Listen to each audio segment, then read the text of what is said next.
Good evening now. We begin tonight with more details into the early release of a convicted murderer. Documents which tell the story as to why the decision was made to release Jeroid Price more than a decade early were made public this afternoon by an order of the state Supreme Court. Price was convicted of killing Carl Smalls at a Columbia bar back in 2002. He was sentenced to 35 years in prison with no chance of parole until he served at least 30 years. But Price was released from prison last month after serving just 19 years. Legal experts say an inmate can only qualify for a reduced sentence of this magnitude in South Carolina if they provide what's called substantial assistance to a case.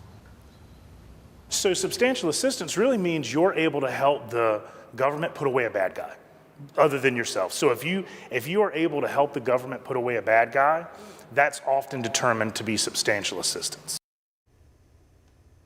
Well, the documents released today say there were 3 incidents where Price helped the Department of Corrections.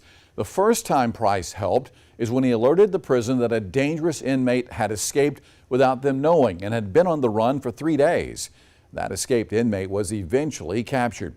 The documents also say Price helped to save the lives of corrections officers 2 different times. The first in March of 2010 when Price was being held at the Lieber Correctional Facility in Ridgeville.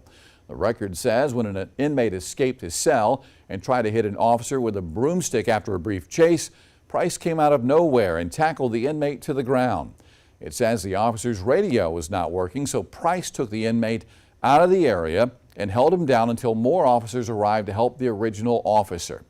Then, 7 years later, also at Lieber Correctional, documents say in January of 2017, 7 or 8 inmates were punching and stomping on a corrections officer while one was standing over him with a shank.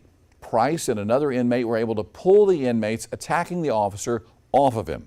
Price then recruited a group of other inmates to help him get the officer downstairs. Price held the officer's arm, and once they got downstairs, Price walked him to the door and then told him to run away from the area.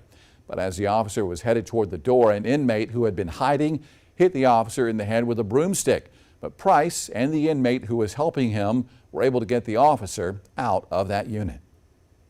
We just celebrated 20 years of his death. And not a couple months afterwards, now we're hearing that he's free. That was Adrienne Smalls, who is the victim, Carl Smalls' sister, and she is sitting with Smalls' mother. They have questions as to how all of this happened without them being notified. Tonight, State Attorney General Alan Wilson has asked for a bench warrant for Price to be rearrested, saying he should not have been released.